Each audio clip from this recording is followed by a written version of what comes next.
ఉన్నాము. మార్చి మాసం 21వ తారీఖు 22 నుండి జనతా కర్ఫ్యూ మొదలుకొని నేటి వరకు పాస్టర్ గారు ఎక్కడ వెళ్ళాలన్నా, ఏ పనులు చేయాలన్నా ఆర్థికంగా లోటుపాట్లు, కుటుంబంలో లోటుపాట్లు, ఉద్యోగాలు పోయి ఉన్నాము, ఆరోగ్యం కోల్పోయి ఉన్నాం. ఎందుకు why you need to praise God? ఎందుకు దేవుని మనం స్తుతించాలి పాస్టర్ గారు అని ఒక ప్రశ్న మీ హృదయాలలో మెదులుతూ ఉంటే పరిశుద్ధాత్మ దేవుడు ఈ ఉదయకాలం వేళ మాట్లాడుతూ ఉంటున్నాడు. నీకంటే ధనము గలవారు, మనకంటే ఐశ్వర్యం కలిగిన వారు, మనకంటే వయసులో చిన్నవారు, మనకంటే వయసులో పెద్దవారు, మనకంటే పేరు ప్రతిష్టలు కలిగిన వారు ఈరోజు ఈ దినమును, ఈ సమయాన్ని చూడలేకపోయారు. కానీ యెహోవా జనులు గల జనులు ధన్యులు అని వాగ్దానం చేసినటువంటి గొప్ప తండ్రి ఆయన నిన్ను నన్ను ధన్యులుగా ఎంచాడు, నిన్ను నన్ను సజీవ లెక్కలో ఉంచాడు, నిన్ను నన్ను ఆశీర్వదిస్తూ ఉన్నాడు. యేసయ్యలో ఉన్న గొప్ప మర్మం ఏంటిదో తెలుసా? ఆయన ఆశీర్వాదాలకు కర్త అయిన దేవుడు.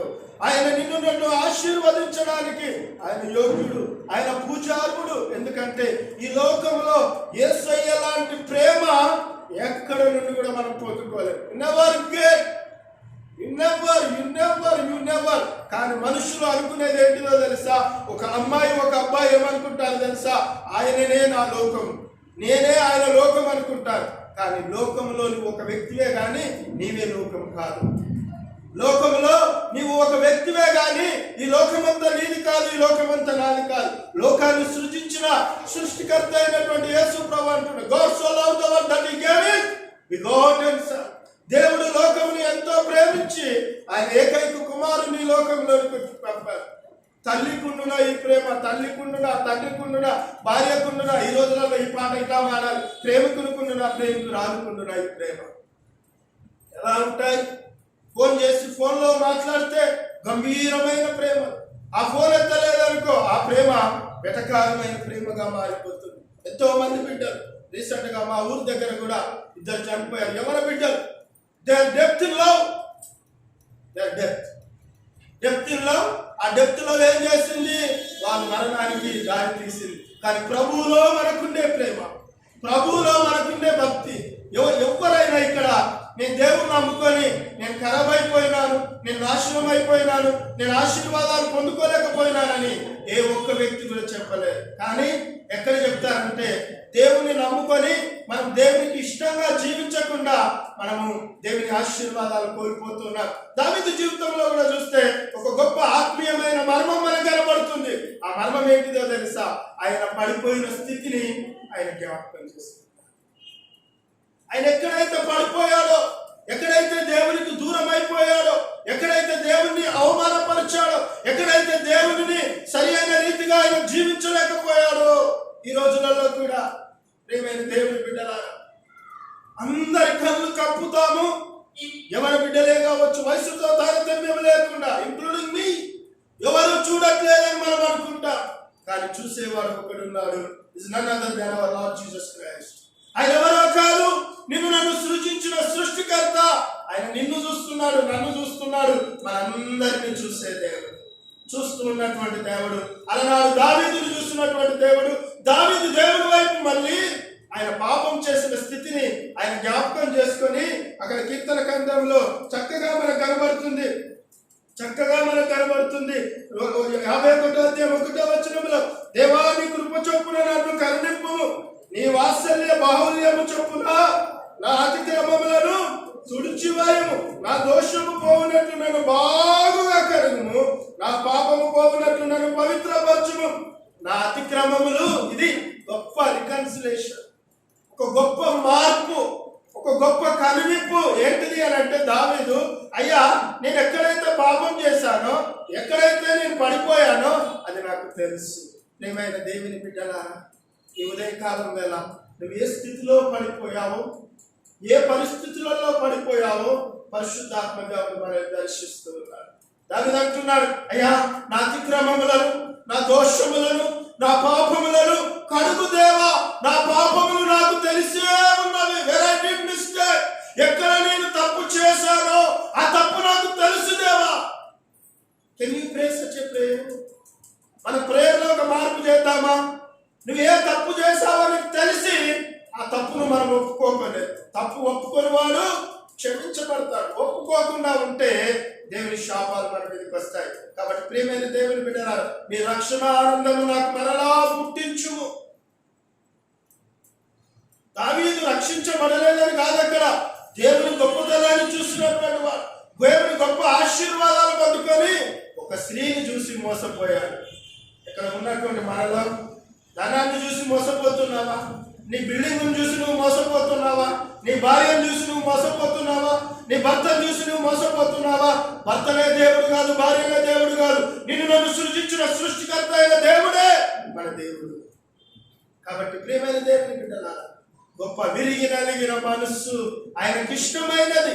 ఆ మనస్సును ఆయన అలక్ష్యం చేయడు. బలులు అర్పణలు కోరట్లేదు. సొలొమోనుతో అంటాడు, అయ్యా సొలొమోను అడుగుతాడు ప్రార్థన చేస్తుంటే, నా మాట వినుట శ్రేష్ఠం. ఆయన మాట విందాం, ఆయన ఆశీర్వాదాలు పొందుకుందాం. వారితో కలిసి ప్రభువును మనం స్తుతిద్దాం, ప్రభువును మనం కనపరుస్తాం. వారి పాట అయిపోయిన తర్వాత సోదరు రోజ్మేరీ డానియల్ వాక్యం కొరకు ప్రార్థన చేస్తారు.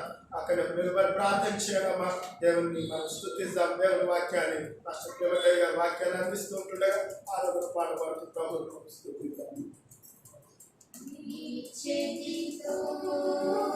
నన్ను పట్టుకో నీ ఆత్మతో నన్ను నడుపు, నీ చేతితో నన్ను పట్టుకో నీ ఆత్మతో నన్ను నడుపు, శిల్పి చేతిలో శిలను నేను అనుక్షణము నన్ను చెక్కుము.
ఆదాయం కలగకుండా నీ చేతులు వెతిపట్టిన వేలాది స్తుతులు స్తోత్రంలో నాయన ఎంతో మంది ఈ దినం చూడలేక గర్వించినాం నాయన కుటుంబాలకు ఓదార్పును అనుగ్రహించండి నాయన నీకు స్తుతి స్తోత్రం ఇచ్చండి తండ్రి ఈ దైవశుద్ధుడు నాయన మాకు వాక్యం వినిపించుండగా నాయన ఈ వేళనైన స్వరాన్ని వినిపించండి తండ్రి నాయన నీకే స్తుతి స్తోత్రం నాయన మాకు నీ వాక్యం ద్వారా మాతో మాట్లాడండి నాయన నీకే స్తుతి స్తోత్రం నాయన మేము వాక్యం విడిచిపెట్టే వారు కాకుండా నాయన మేము నీ వాక్యానుసార జీవితం జీవించడం మా నీ హస్తం పట్టి నడిపించండి నాయన నిజమైన క్రీస్తు బిడ్డలుగా పోయి నడుచుకునేందుకు సహాయం చేయండి మేము అందరికీ మాదిరికరంగా జీవితం జీవించడానికి సహాయం చేయండి నాయన నీకే స్తుతి స్తోత్రం వందనాలు చెల్లిస్తూ యేసు నామములో అడిగి వేడుకుంటున్నాం తండ్రి.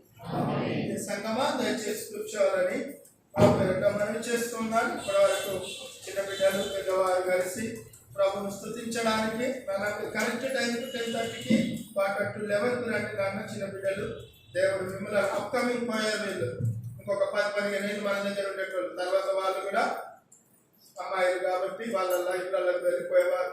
కానీ దేవుని బిడ్డలుగా దేవుని స్తుతించడానికి ఇచ్చిన గొప్ప కృపను బట్టి దేవునికి మనం వందనాలు తెలియజేద్దాం. ప్రేమైన దేవుని బిడ్డలారా, ఈ రోజు 60 మంది వచ్చారు ఇప్పటి వరకు ప్రభువును గర్భాస బలో ఖుదావని యేసు మసీహ్కి గట్టిగా చెప్తా, బలో ఖుదావని యేసు మసీహ్కి జల్దీ అనే వాళ్ళ యేసు మసీహ్కి. దేవుని బిడ్డలుగా నేను కూర్చుంటూ ఉన్నప్పుడు నేను చెప్పాను, ఒక వ్యక్తి మన మధ్యలో కూర్చుండేటట్టు డిస్టెన్స్ అంటే దూరమును ఎట్లా కంపేర్ చేసుకోవాలంటే నువ్వు కూర్చున్నప్పుడు నీ మధ్యలో ఆమె మధ్యలో ఆయన మధ్యలో ఇంకొక ఆయన మధ్యలో ఒక వ్యక్తి కూర్చుండేటట్టు కూర్చుంటే చాలు, వెనకాల ఉండదు. ఇక్కడ ఇంకా ప్లేస్ ఉంది, ఇక్కడ చైర్లు కూడా మీ కొరకు ఉన్నాయి. కాబట్టి ప్రేమైన దేవుని బిడ్డలారా, మనం జాగ్రత్తగా ఉందాం, భక్తితో ఉందాం. మన ప్రభు మనల్ని కాపాడేవారు. కాబట్టి ఒక సమయంలో దేవుని వాక్యాన్ని విందాం. మన మధ్యలో ఉన్న పాస్టర్ శ్రీమటయ్య గారు దేవుని వాక్యాన్ని అందిస్తారు.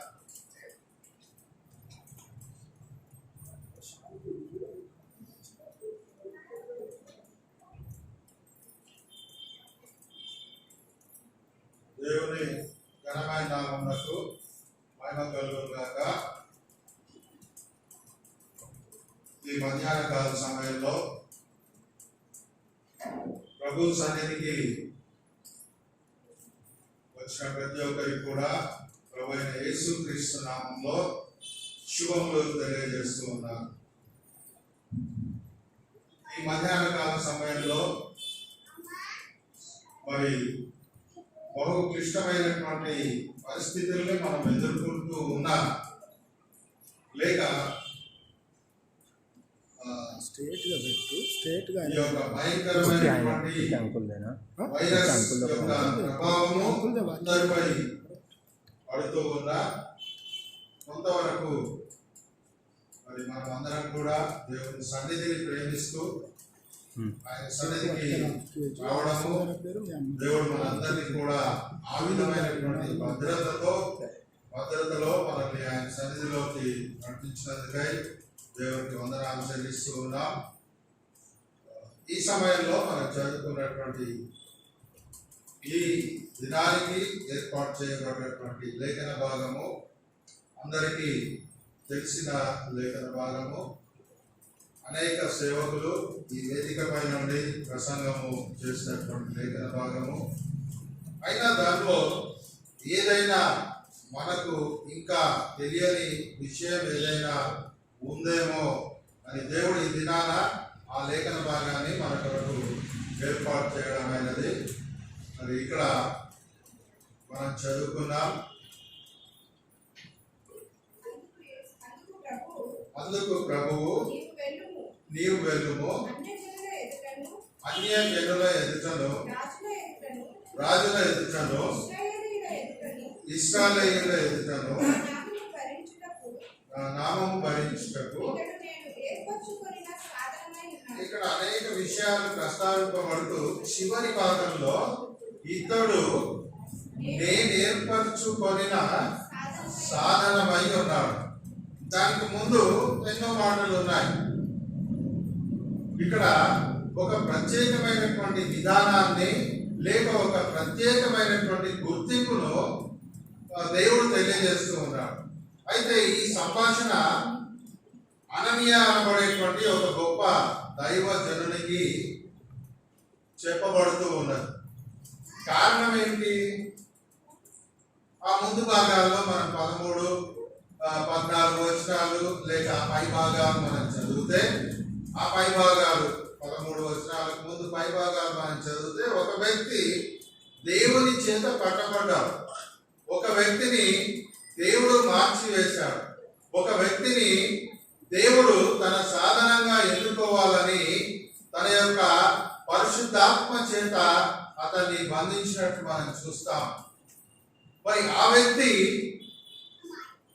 దైవ సేవకు ఏర్పాటు చేయబడినటువంటి వ్యక్తిగా దేవుడు ఏర్పాటు చేసుకొని ఆ వ్యక్తిని గురించి అతన్ని అభిషేకించాలని, అతన్ని దేవుని పని కొరకు ప్రతిష్ఠించాలని దైవ సేవకుడైనటువంటి అననీయ అనబడే ఇంకొక వ్యక్తికి దేవుని యొక్క స్వరం వినపడతా ఉంది దర్శనమందు.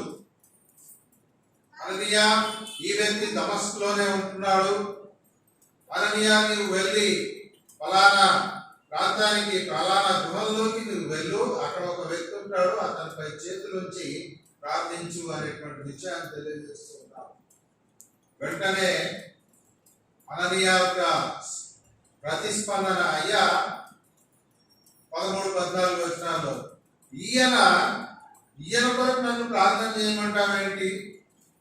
ఈయన యెరూషలేములో నీ పరిశుద్ధులందరికీ బహుకీడు చేశాడయ్యా.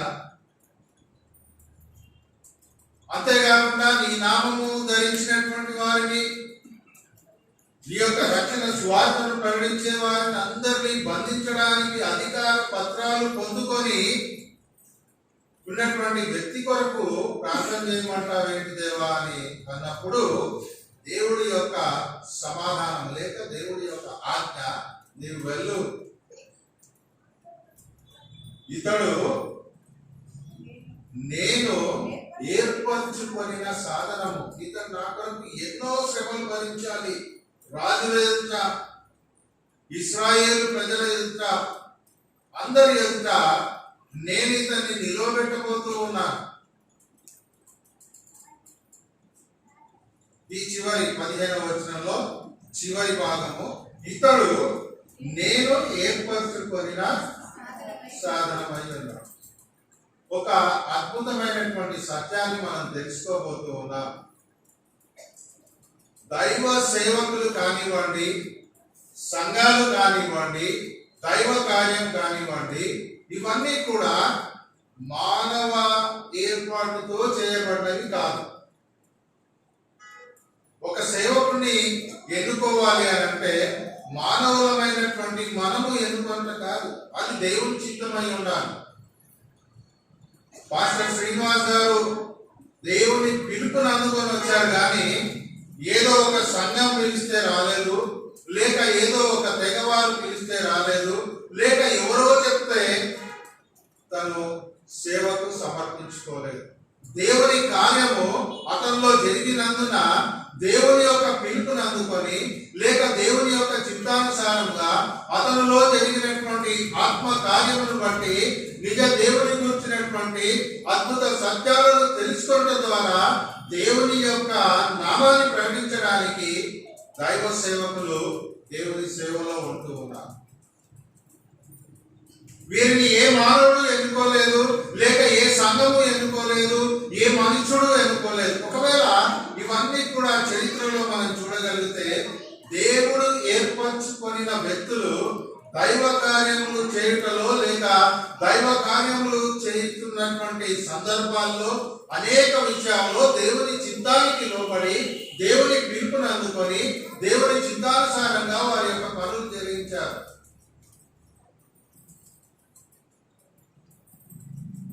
చరిత్ర మొత్తం మనం ఒకవేళ బైబిల్ చరిత్రలో మనం చూడగలిగితే, మోషే అనే నాయకుడు అందరికీ తెలుసు. మోషే అనేటువంటి నాయకుడిని దేవుడు ఒకానొక సందర్భంలో ఎన్నుకున్నాడు, ఒకానొక సందర్భంలో పిలిచాడు.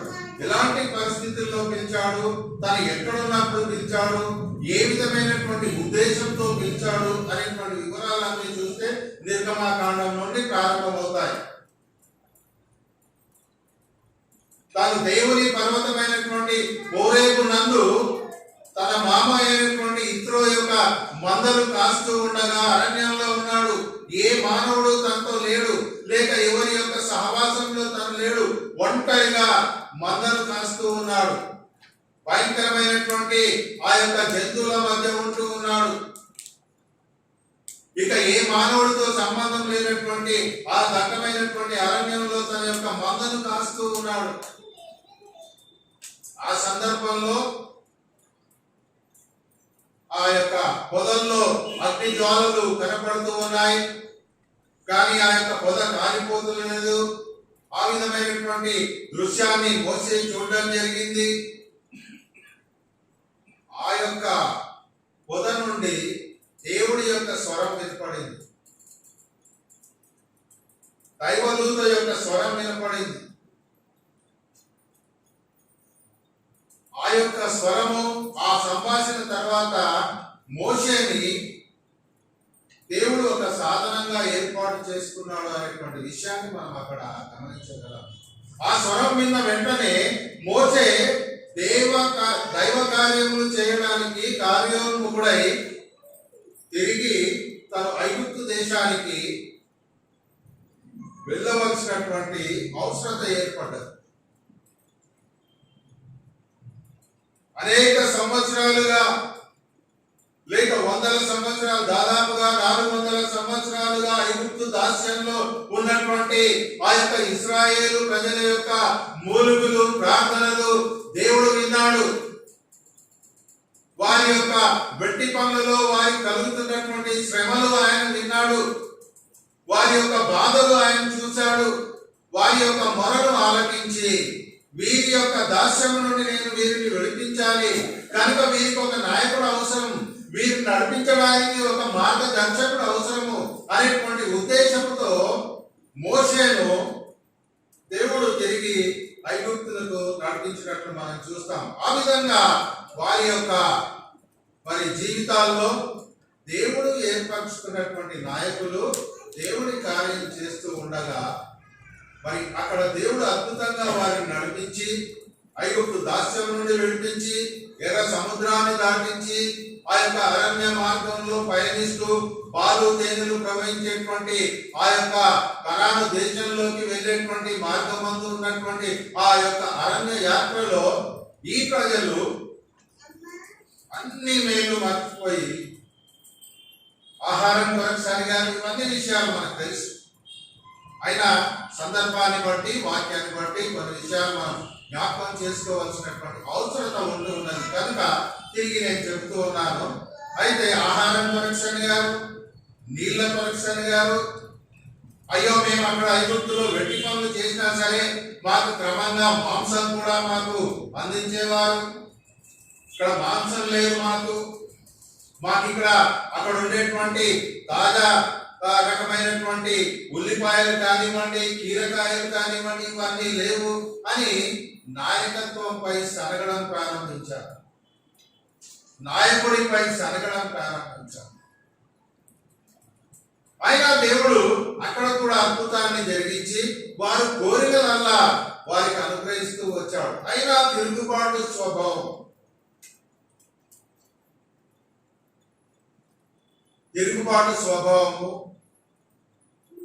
వారి అవివేక హృదయము వారి జీవితం అంతా కూడా అరణ్యంలోనే ముగిసే విధంగా మార్చివేసింది. మన ధ్యానాంశము దేవుని ద్వారా ఏర్పాటు చేయబడినటువంటి నాయకులు కానివ్వండి, కాపరులు కానివ్వండి, దైవ సేవకులు కానివ్వండి, సంఘాలు కానివ్వండి, సహవాసాలు కానివ్వండి, వీటన్నిటిలో దేవుని చేత ఏర్పాటు చేయబడినటువంటి ఏదైనా సరే దానికి అనుగుణంగా ప్రతి ఒక్కరూ నడవాల్సినటువంటి అవసరం ఉంటూ ఉన్నది. కొన్ని సందర్భాల్లో మానవ అవివేక హృదయాన్ని బట్టి దాన్ని వ్యతిరేకిస్తూ ఉంటాం మనం. ఇక్కడ మోషే నాయకత్వాన్ని కూడా ఆ విధంగా వ్యతిరేకించినటువంటి సందర్భం ఒకటి ఉంటూ ఉన్నది. ఎవరు వ్యతిరేకించారో చెప్పగలరా? మిరియాము, ఆ తర్వాత మిరియాము వ్యతిరేకించుట తన బంధువుల్లో తన సహోదరే కాబట్టి వ్యతిరేకించింది. కానీ నాయకత్వాన్ని లేక వారికి దేవుడు అనుగ్రహించినటువంటి మోషే కుటుంబీకులకు దేవుడు అనుగ్రహించినటువంటి ఒక గొప్ప ఆధిక్యతను మోషే ద్వారా దేవుడు మోషేకు అనుగ్రహించాడు. మోషేకు ఆజ్ఞాపించాడు, మోషే నీవు వెళ్ళి ఫలానా వారిని నీకు ఈ విధంగా ఏర్పాటు చేసుకో అన్నటువంటి ఆ గొప్ప దైవ చిత్తానుసారమైనటువంటి ఆ యొక్క ఆజ్ఞను వ్యతిరేకించినటువంటి ఒక గుంపును మనం చూస్తాం, ఒక కుటుంబాన్ని మనం చూస్తాం, లేక ఒక తెగను మనం చూస్తాం. సంఖ్యాకాండము 16వ అధ్యాయం అంతా కూడా చదవాల్సినటువంటి అవసరం, మీరు ఇంటికి వెళ్ళి చదవండి. సంఖ్యాకాండం 16వ అధ్యాయం అంతట్లో కూడా కోరహు అనబడేటువంటి వ్యక్తి తను లేవీయుడే అయినా అతనికి మోషే ద్వారా దేవుని చిత్తానుసారంగా ఒక గొప్ప ఆధిక్యత అనుగ్రహింపబడినప్పటికీ నీ సహోదరుడైనటువంటి అహరోను యొక్క యాజకత్వము మేము కూడా చేయడానికి అర్హులమే అనేటువంటి ఆ గొప్ప విషయాన్ని ప్రజలందరి దృష్టికి తీసుకొని వచ్చి మేము కూడా యాజకత్వం చేస్తాం అనేటువంటి పోటీ తత్వాన్ని అక్కడికి తీసుకొని రావడం గమనిస్తాం.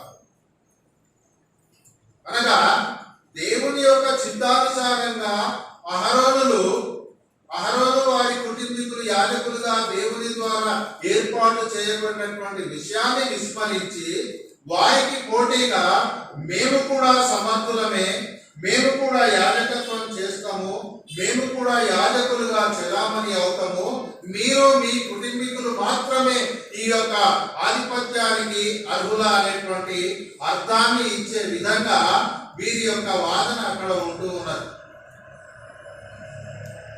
ఆ తర్వాత జరిగినటువంటి పరిణామాలు ఆ 16వ అధ్యాయం మొత్తం మీరు చదివితే మీకు అర్థమవుతూ ఉన్నది.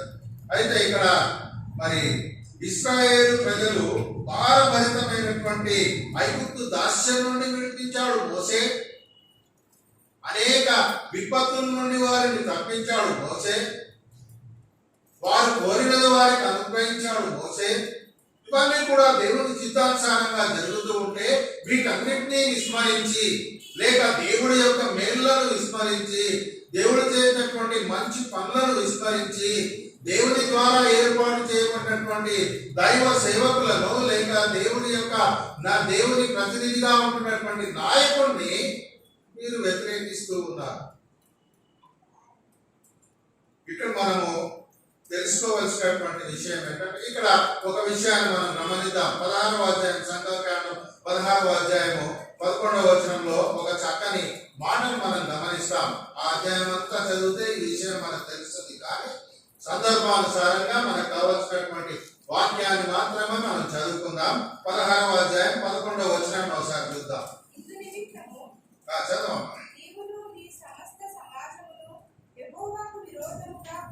ఇందు నిమిత్తము నీవును నీ సమస్త సమాజమును మీరు యెహోవాకు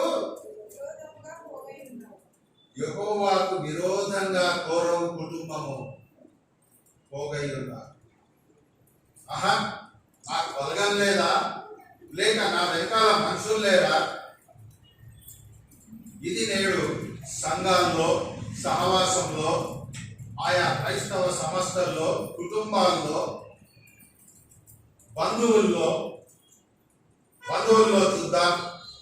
బంధువుల్లో ఒక పెద్ద కుటుంబం ఉన్న వారిలో ఒక సగభాగము ఒకవైపు, సగభాగము ఒకవైపు. వారిలో ఒకరి యొక్క ఆధిపత్యాన్ని ఒకరు ప్రశ్నిస్తూ ఉంటారు, ఒకరి యొక్క ఆ పెద్ద రికాన్ని కోరుకోవడానికి వారు ప్రశ్నిస్తూ ఉంటారు, ఆరాట పడుతూ ఉంటారు. అదే ఇక్కడ ఈ యొక్క 6 లక్షలకు పైచిలుకున్నటువంటి ఇశ్రాయేలు ప్రజల మధ్య దేవుడు ఏర్పాటు చేయబడినటువంటి ఒక నాయకుడిని వ్యతిరేకించేటువంటి ఒక చిన్న తెగ ప్రారంభమైంది. ఆ యొక్క సహవాసాన్ని విచ్ఛిన్నం చేయడానికి, ఆ సహవాసంలో చిచ్చు పెట్టడానికి, ఆ సహవాసాన్ని మరి దేవుని దృష్టి నుండి మరలించడానికి ఈ కోరహు కుటుంబము కంకణం కట్టుకుంది. కానీ దాని పర్యవసానాలన్నీ నేను చెప్పడం అవసరం లేదు, మీరు చదువుకుంటే ఆ యొక్క 16వ అధ్యాయంలో మీకు అన్ని వివరాలు తెలుస్తాయి. కనుక క్రీస్తునందు ప్రియమైనటువంటి వారిలాగా సంఘ సహవాసంలో కానివ్వండి, కుటుంబంలో కానివ్వండి, బంధుత్వంలో కానివ్వండి, సమాజంలో కానివ్వండి,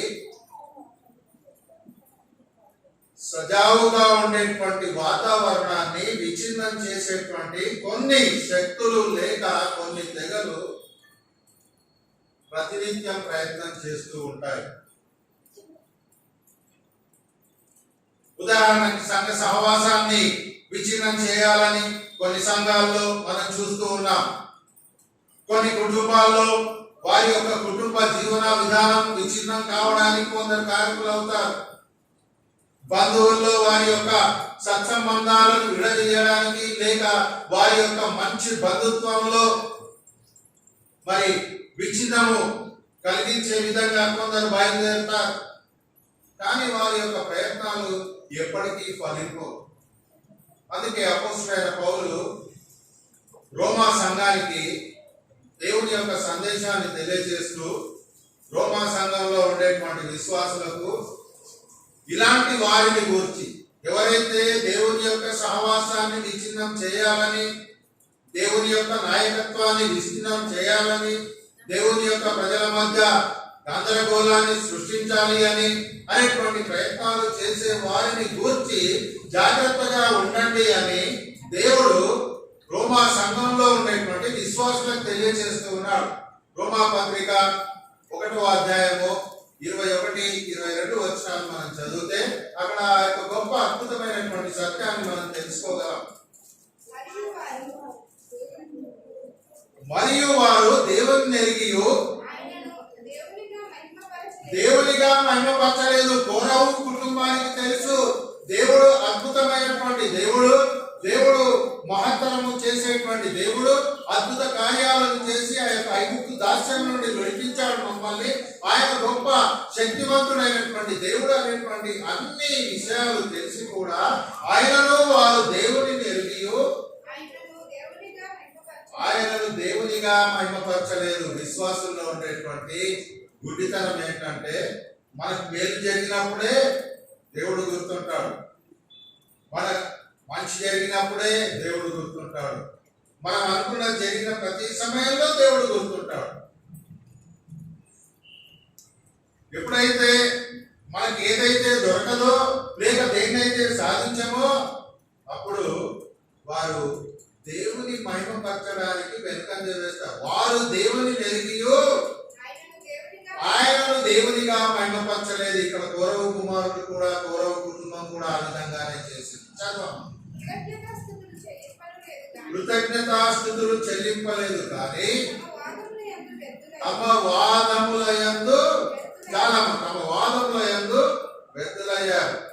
వారి యొక్క వాదనలు, మీరే నాయకులా, మీకే నాయకత్వం వచ్చా, లేక మీరే సంఘాన్ని నడుపుతారా, మీరే సంఘ కాపరులా, మీరే సంఘ పెద్దలా, లేక మీ కుటుంబంలో మీరే పెద్దవారా, లేక మీ బంధువుల్లో మీకే ఆధిపత్యం కావాలా అనేటువంటి అనేకమైనటువంటి వాదనలు చేస్తూ కూడా వారి యొక్క వాదనల యందు వ్యర్థులయ్యారు.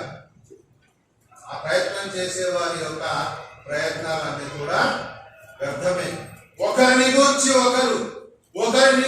ఒకరు ఈ విధమైనటువంటి వాదోపవాదాలు లేక కొండములు మాట్లాడటం, ఒకరిని గూర్చి ఒకరు విమర్శించడం, లేక ఒకరి యొక్క నాయకత్వాన్ని ప్రశ్నించడం, లేక ఒక సంఘంలో ఉండేటువంటి సహవాసాన్ని విచ్ఛిన్నం చేయడానికి చేసేటువంటి అనేక ప్రయత్నాలు, ఒకరిపై ఒకరికి నేరాలు, తమ వాదముల యందు ఈ ప్రయత్నాలన్నీ ఏమవుతాయండి? వ్యర్థమవుతాయి.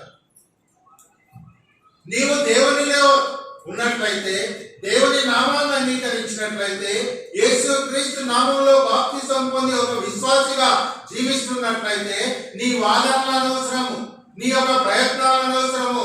నీ యొక్క ఆత్మీయ జీవితంలో ప్రభు రాకడ కొరకు కనిపెడుతూ నీ విశ్వాసంలో నీవు కొనసాగుతూ నీకు అనుగ్రహింపబడినటువంటి రక్షణను నీవు జాగ్రత్తగా కాపాడుకునేటువంటి ఆత్మీయ జీవితం నీకు అవసరం. కానీ దేన్నో చెడగొట్టాలని, ఒక సహవాసాన్ని చెడగొట్టాలని, ఒక సహవాసంలో చిచ్చు పెట్టాలని కానీ, లేక ఒక సంఘాన్ని విచ్ఛిన్నం చేయాలనేటువంటి ఆలోచనలో మీరు చేసేటువంటి వాదనలన్నీ కూడా వ్యర్థమే. అలాంటి మనస్తత్వం కలిగినటువంటి మానవుల జీవితాల్లో వ్యర్థము అనేటువంటి అద్భుతమైన ఆత్మీయమైనటువంటి సత్యాన్ని అపోస్తలుడైన పౌలు రోమా సంఘానికి తెలియజేస్తూ ఉన్నాడు. ఇంకా కొన్ని విషయాల్లో ఈ నాయకత్వంలో కానివ్వండి, లేక ఉదాహరణకి మనం ఎవరినో ఉదాహరణ తీసుకోవాల్సినటువంటి అవసరం లేదు. వాక్యానుసారంగానే మనం మాట్లాడుకుందాం, వాక్య భాగాలనే మనం ధ్యానిస్తాం. ఒకవేళ మోసే ఒక గొప్ప భారాన్ని మోస్తూ ఉన్నాడు. మోసేపై పెట్టబడినటువంటి భారము ఆషామాషి భారం కాదు. ఐగుప్తు రాజు యుద్ధకు వెళ్లాల్సినటువంటి అవసరం ఉంటూ ఉన్నది. ఒక రాజు యుద్ధకు వెళ్ళాలి అని అంటే చాలా చాలా జాగ్రత్తగా వెళ్ళాలి. ఏమాత్రం ఏమర్పాటు ఉన్నట్లయితే అతని ప్రాణానికే హాని, ఏమీ చేయలేడు. అలాంటి గొప్ప కత్తి మీద సాము లాంటి బాధ్యతను అతను తీసుకున్నాడు. బాధ్యతంతా నెరవేర్చాడు, అందరినీ విడిపించాడు. అప్పుడు నేనే మిమ్మల్ని విడిపించాను అని ఇలా కాలర్ ఎగరేసుకోలేదు, లేక నేనే ఈ ఘనకార్యం చేశాను అని అక్షయించలేదు, లేక నా ద్వారానే మీరు ఈ యొక్క బంధ విముక్తులు అయ్యారు, లేక దాస్య విముక్తులు అయ్యారు, మీరు నన్నే మరి గురిగా పెట్టుకొని ఉండాలి, లేక నేనే మీకు నాయకుడిని అని ఎక్కడా కూడా అతిశయించలేదు. అపోస్తలుడైనటువంటి పౌలు అంటాడు గలతీ సంఘంలో, గలతీ సంఘానికి ఈ అద్భుతమైనటువంటి సత్యాన్ని తెలియజేస్తున్నాడు. అపోస్తలుడైన పౌలు ఇతను దేవుడు ఏర్పరచుకున్నటువంటి సాధనము, ఈ సాధనము దేవుని పనిలో ముందుకు సాగుతూ ఉన్నాడు. ఇతను కూడా అనేకమైనటువంటి ఆటంకాలు ఎదుర్కొన్నాడు. అనేక విషయాల్లో, అనేక సందర్భాల్లో, అనేక మనుషుల ద్వారా, విమర్శల ద్వారా విమర్శింపబడ్డారు. కొన్నిసార్లు ఆ యొక్క తన సువార్త పరిచర్యలో ఎదుర్కొన్నటువంటి ఆటంకాలు బహు భయంకరమైనటువంటి ఆటంకాలు. అయినా సరే తను అక్కడ కొన్ని సందర్భాల్లో తను రోమా సభ్యత్వం కలిగినటువంటి రోమా పౌరుడు తన యొక్క పౌరసత్వాన్ని అడ్డం పెట్టుకొని అతిశయించడానికో, లేక మనుషుల్ని మభ్యపెట్టి మీరు నా వెనకాల రండి, లేక మీరు నన్ను ఫాలో అవ్వండి, లేక మీరు నేనే మీకు నాయకుడిని, లేక నేనే మీకు సమస్తాన్ని అనేటువంటి అతిశయాన్ని అతను చూపించలేదు.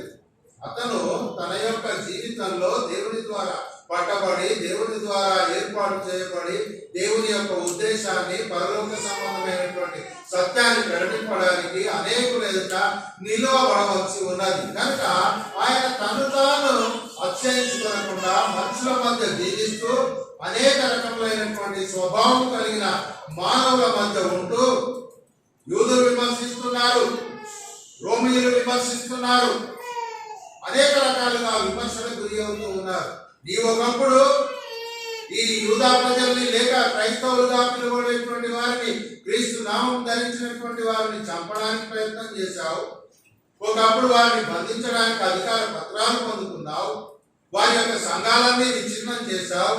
వారి యొక్క సహవాసాన్ని నీవు ఎదిరించావు. ఈరోజు ఆ వాక్యాన్ని నువ్వు తీసుకొని ప్రకటించడానికి నీకు ఏమి అర్హత ఉంది, లేక నీవు ఎందుకు ఈ విధంగా చేస్తున్నావు అనేటువంటి ప్రశ్నలు కూడా వేయబడ్డాయి. అలాంటప్పుడు వారితో తాను ఏకం కాలేదు, లేక వారితో కలిసిపోలేదు, లేక వారి మాటలతో ఏకీభవించలేదు. నేను సిలువ వేయబడిన క్రీస్తును తప్ప మీ మధ్య నేను దేనిని ఎరగకుందును. కొన్నిసార్లు కొన్ని సందర్భాల్లో ఎవరైనా మనకంటే పైవారు, లేక పరపతి కలిగిన వారు, లేక ఆ యొక్క పవర్ ఉండేటువంటి వ్యక్తులు తారసపడితే వారిని ఇంప్రెస్ చేయడానికి మనం మాట్లాడతాం. అగ్రిప్ప రాజులకు పౌలు తీసుకొని కొనిపోబడ్డాడు. రాజు కదా, చక్కగా మాట్లాడుతున్నాడు, మాట్లాడినప్పుడు పౌల ఏంది ఇదంతా, ఎందుకు ఈ విధంగా చేస్తున్నావు అన్నప్పుడు ఆయన అంటాడు, అయ్యా నేను దమస్కు మార్గంలో వెళ్తూ ఉండగా ఒక గొప్ప దర్శనాన్ని చూశాను, ఒక గొప్ప వెలుగును చూశాను. ఆ వెలుగులో దేవుని యొక్క ఆ మార్గాన్ని నేను చూశాను. దానికి నేను బద్దులనయ్యాను. దాన్ని నేను ప్రకటించడం నేరమా? అది సత్యమే కదా అంటున్నాడు. ఒకవేళ రాజు దగ్గర వ్యతిరేకంగా మాట్లాడితే మరణ శిక్ష విధిస్తారు అనేటువంటి తప్పు ఆ యొక్క సత్యాన్ని తెలుసుకొని కూడా అయ్యా ఏదో నా నుండి పొరపాటు జరిగిపోయింది, మీరు చెప్పినట్టే వింటాను అని అక్కడ అనలేదు, లేక అతనితో కలిసిపోలేదు. నిర్మోహమాటంగా ధైర్యంగా అయ్యా నేను యేసుక్రీస్తునే ప్రకటిస్తాను, అయ్యా నేను దేవుని స్వరానికి బద్ధుడనయ్యాను, దేవుడు నాకు అప్పగించినటువంటి బాధ్యతను నేను నెరవేరుస్తున్నాను అనేటువంటి గొప్ప సాక్ష్యం ఇచ్చాడు. అందుకే అపోస్తలుడైన పౌలు గలతీ సంఘానికి ఒక చక్కని మాట తెలియజేస్తున్నాడు. ఆ మాటను మనం చదువుకుందాం. 1వ అధ్యాయము 10వ వచనాన్ని మనం చదువుకుందాం. ఇప్పుడు నేను మనుషుల దయను సంపాదించుకొన చూచుచున్నానా? ఇప్పుడు నేను మనుషుల దయను సంపాదించుకొన చూచుచున్నానా? దేవుని దయను సంపాదించుకొన చూచుచున్నానా? నేను మనుషులను సంతోషపెట్ట కోరుచున్నానా? ఇక్కడ నేను మనుషులను సంతోషపెట్ట వారి వలె ఉన్నట్లయితే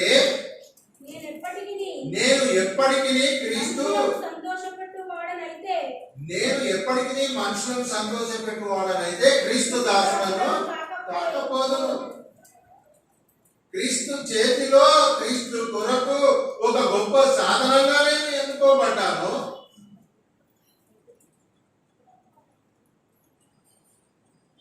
క్రీస్తు సంఘంలో క్రీస్తు సహవాసంలో ఒక సేవకుడిగా ఉంటున్నాను. ఆ సహవాసంలో ఉండేటువంటి మనుషులను నేను సంతోషపెట్టువాడనైతే క్రీస్తు దాసుడను కాకునే. ఎవ్వరు విమర్శల్ని నేను లెక్క చేయను, ఎవరు ఏమనుకుంటారో అని నేను ఆలోచించను. దేవుడు నాకు అప్పగింపబడినటువంటి బాధ్యతను నేను నిర్వర్తిస్తాను. నా బాధ్యతలో నేను కార్యోన్ముఖుడినై క్రీస్తును గురిగా పెట్టుకొని క్రీస్తు కొరకు పయనిస్తాను. అంతేకాని నా ప్రయత్నంలో, నా ప్రయాణంలో, నా సాక్షి జీవితంలో మనుషులను నేను ఆధారం చేసుకున్నాను. కొన్ని సందర్భాల్లో ఇవన్నీ కూడా ఈ చిక్కుతో కూడినటువంటి సమస్యలు సంఘ కాపరులు లేక దైవ సేవకులు ఎదుర్కొంటారు. సంఘమంతట్లో కూడా ఒక అంటారు, అయ్యో సేవకుడు మా ఇంటికి రాలేదు, లేక నన్ను చూసి కూడా ముఖం తిప్పుకొని పోయాడు. సాధారణమైన మాటలు. సంఘ కాపరి డబ్బున్న వాళ్ళ ఇళ్లలోకే పోతాడు. మా ఇంటికి ఎందుకు వస్తాడు అనేటువంటి మాటలు సాధారణంగా వస్తుంటాయి.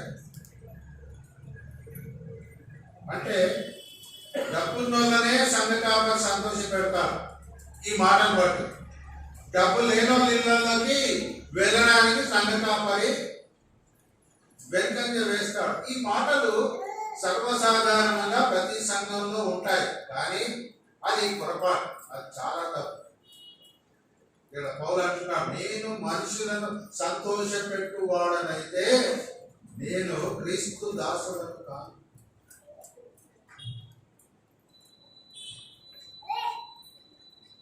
బహుశా వారి యొక్క పనులను బట్టి, వారి యొక్క షెడ్యూల్ని బట్టి, వారి యొక్క పనులను దృష్టిలో ఉంచుకొని కొందరి దగ్గరికి కొన్ని సందర్భాల్లో వెళ్తారు, కొందరి దగ్గరికి కొన్ని సందర్భాల్లో వెళ్తారు. అందరినీ మరి కలవాలనేటువంటి ఆలోచనే ఉంటుంది. కారణం ఏంటంటే వారు దేవుని చేత ఏర్పరచబడిన సాధనం, వారు దేవుని కొరకు ఏర్పాటు చేయబడినటువంటి సాధనం. ప్రజల కొరకు కాదండి, వారు దేవుని ద్వారా దేవుని పని కొరకు ఏర్పరచబడినటువంటి సాధనం కనుక దేవుని యొక్క సత్య సువార్తను ప్రకటించడానికి వారి ప్రయాణంలో, వారి విశ్వాస జీవితంలో మనుషులను ఎప్పుడూ సంతోషపెట్టేటువంటి దాసుడు కానేరడు. చాలా మంది వాక్యం తక్కువ చెప్తారు,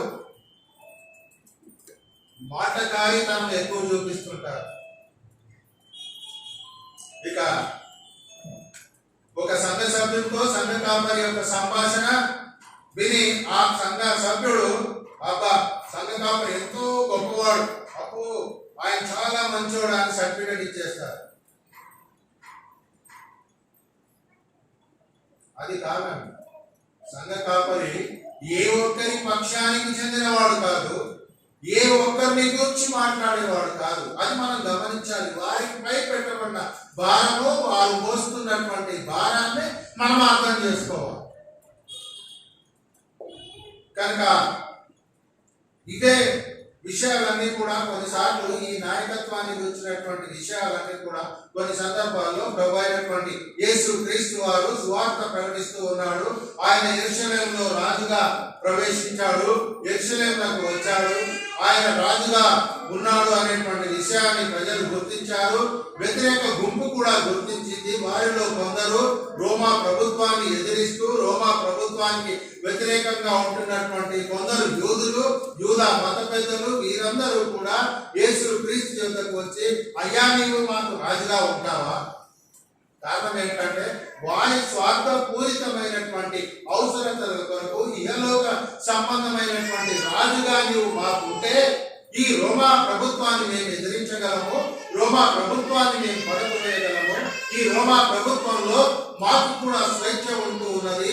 నీవు చేసే అద్భుతాలు, నీవు చేసే ఆశ్చర్య కార్యాలు, నీ యొక్క ఆ యొక్క స్వతంత్రతలను బట్టి అందరూ కూడా నిన్ను నమ్ముతూ ఉన్నారు. కనుక నీవే మాకు రాజుగా ఉంటావా అని యోహాను సువార్తలో ఒక సందర్భంలో 6వ అధ్యాయంలో ప్రజలందరూ, లేక యూదా మత సంబంధమైనటువంటి పెద్దలు, ప్రావీణ్యం కలిగినటువంటి వారు, పేరు ప్రఖ్యాతులు కలిగినటువంటి వారు యేసు క్రీస్తు చెంతకు వెళ్ళి ఇహలోక సంబంధమైనటువంటి రాజరికం కొరకు స్వార్థపూరితమైనటువంటి విజ్ఞాపన చేస్తారు.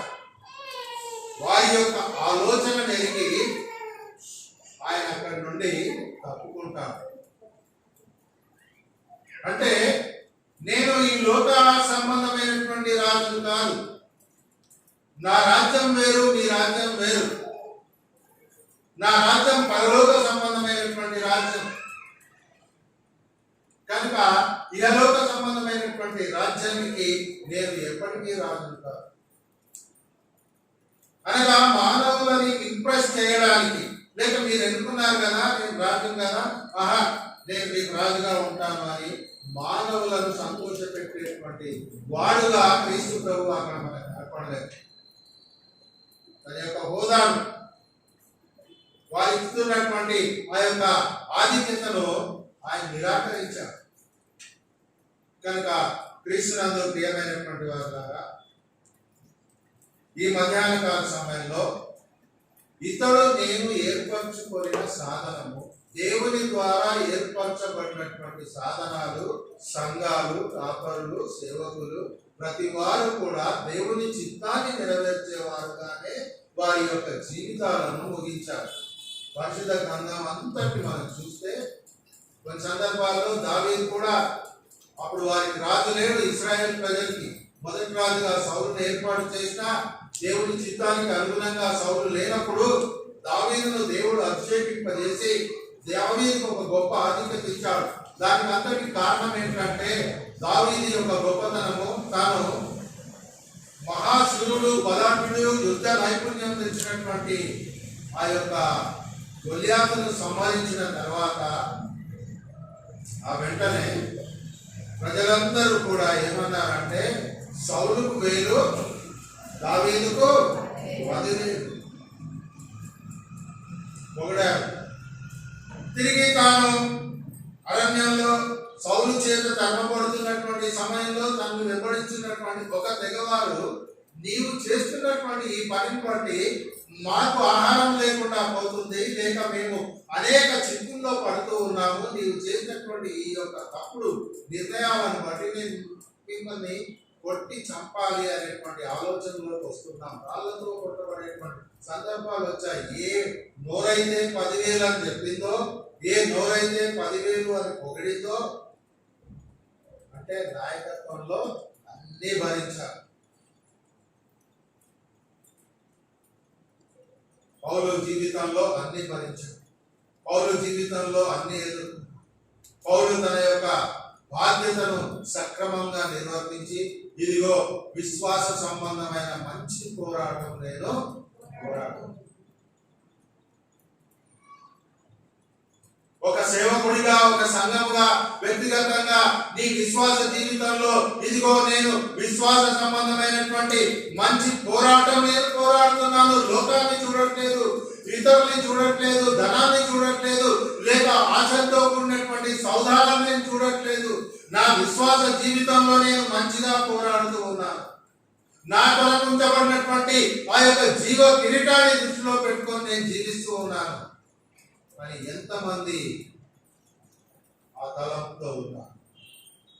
ఈ లోకంలో మనం జీవిస్తున్నాం. శాశ్వతమైనటువంటి లోకం కాదు. శాశ్వతమైనది ఏది కూడా ఈ లోకంలో లేదు. పరలోకము, శాశ్వతమైనటువంటి పరలోకము, నిత్య సంబంధమైనటువంటి ఆ యొక్క పరలోకములో మనము జీవించడానికి, అర్హత పొందడానికి, ఆ యొక్క నిత్య నివాసంలో మనం ఉండడానికి ఈ లోక జీవితంలో మన యొక్క విశ్వాస యాత్రను సక్రమంగా కొనసాగించేవాళ్ళు. నీకు అప్పగింపబడినటువంటి బాధ్యత, సంఘంలో నీవేం చేస్తున్నావు? చక్కగా పాడుతున్నావా? నీ పాటల ద్వారా అనేకుల్ని ప్రభు యొద్దకు నడిపించు. చక్కగా వాక్యం బోధిస్తున్నావా? నీ వాక్యం ద్వారా అనేకుల హృదయాలను కదిలించు. లేక నీవు వాద్యాలు వాయిస్తున్నావా? నీ వాక్యం ద్వారా దేవుని మహిమపరచు. లేక నీవు ఒక బాధ్యతను మోస్తున్నావా? నీ బాధ్యత సక్రమంగా నిర్వర్తించు. ఒక కాపరిగా ఉన్నావా? సంఘాన్ని చక్కని పచ్చిక బయళ్ళ వైపుకు నడిపించు. క్రూరమైన జంతువుల చెంతకు నడిపించకుండా సంఘము చక్కని మేత వేసేటువంటి పచ్చిక బయళ్ళకు నడిపించేటువంటి సంఘ కాపరిగా నీవు ఉండు. ఇవన్నీ గమనించే దేవుడు అపోస్తలుడైనటువంటి పౌలుని ఇతడు నేను ఏర్పరచుకున్నటువంటి సాధనము అనేటువంటి ఒక గొప్ప నమ్మకంతో తెలియజేస్తున్నాడు. ఈ సాధనము దేవుని కొరకు మాత్రమే ఉపయోగపడుతూ ఉన్నది. ఈ సాధనము దేవుని కొరకు మాత్రమే జీవిస్తూ ఉన్నది అంటాడు. అగాబు అనబడేటువంటి ఒక ప్రవక్త, అయ్యా నీవు యెరూషలేమునకు వచ్చినట్లయితే అక్కడ నిన్ను చంపాలని చూస్తున్నారు అనేటువంటి విషయాన్ని తెలియజేస్తాడు. ఆ రోజుల్లో అపోస్తలుడైన పౌలు జీవిస్తున్నటువంటి కాలంలో ఒక ప్రవక్త ఉన్నాడు. ఆ ప్రవక్త పేరు అగాబు. అగాబు అనబడేటువంటి ప్రవక్త తిరిగి నేను యెరూషలేములోకి వెళ్ళాలి అని పౌలు తలస్తున్నప్పుడు, నీకు చంపేస్తారు అక్కడికి వస్తే అన్నప్పుడు అంటాడు ఆయన, నేను క్రీస్తు కొరకు యెరూషలేములో బంధింపబడుట మాత్రమే కాదు, క్రీస్తు కొరకు నేను చనిపోవడానికి కూడా సిద్ధంగా ఉన్నా. నాకు ఇవ్వబడినటువంటి బాధ్యత లాంటిది, నేను మోస్తున్నటువంటి బాధ్యత లాంటిది. ఎంతమంది క్రీస్తు కొరకు చనిపోతారు? ఎంతమంది క్రీస్తు కొరకు సాక్ష్యం కలిగి జీవిస్తారు?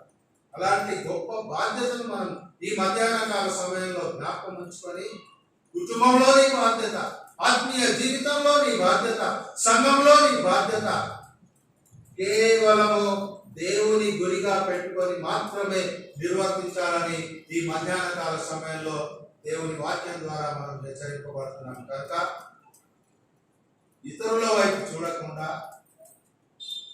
ఇతరులను దృష్టిలో ఉంచుకోకుండా, మనకు ఇవ్వబడ్డటువంటి రక్షణ, మనము పొందుకున్నటువంటి రక్షణ, మనలో ఉండేటువంటి విశ్వాస జీవితాన్ని గురిగా పెట్టుకొని ముందుకు వెళ్ళాలి. నాగటిపై చేయి వేసి వెను తిరుగు చూసువాడు ఎన్నడూ కూడా ఆ పరలోక రాజ్యంలో ప్రవేశించాడు.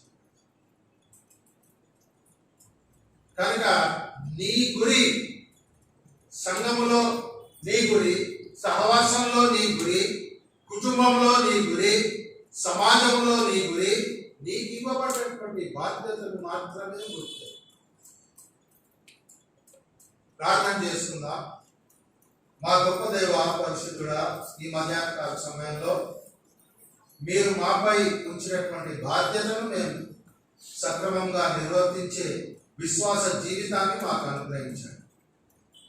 మేము ఎక్కడైతే తప్పిపోతున్నామో మమ్మల్ని లేవలేదు అయ్యా. మా జీవితాల్లో మీరు మాకు ఉచిత రక్షణ భాగ్యాన్ని ఇచ్చారు, మీ బిడ్డలుగా అంగీకరించారు, మీ పరలోక రాజ్య వారసత్వాన్ని మాకు అనుగ్రహించారు.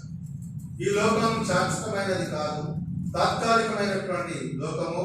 మా పౌరసత్వం పరలోకమందు ఉన్నది కనుక దాన్ని మేము స్వతంత్రించుకోవడానికి ఈ లోకంలో మీరు మాకు ఇచ్చిన బాధ్యతను మేము నిర్వర్తిస్తూ మిమ్మల్ని గురిగా ఉంచుకొని నాయన మీ కొరకు అనేకుల్ని మేము మీ సన్నిధి తీసుకొని వచ్చేవారిగా, అనేక ఆత్మల్ని సంపాదించే సంఘంగా, సహవాసంగా, వ్యక్తిగత పరిచర్య ద్వారా నాయన మమ్మల్ని మీ కొరకు పనిముట్టుగా వాడుకోమని ఈ సమయంలో మాలో ఉండేటువంటి లోపాలను, మాలో ఉండేటువంటి ఈ లోక సంబంధమైనటువంటి తలంపులను తీసివేసి మీకు సాక్షిగా జీవించే కృప చూపమని ప్రభువైన యేసు క్రీస్తు పేరిట వేడుకొంచున్నాము. ఆమేన్.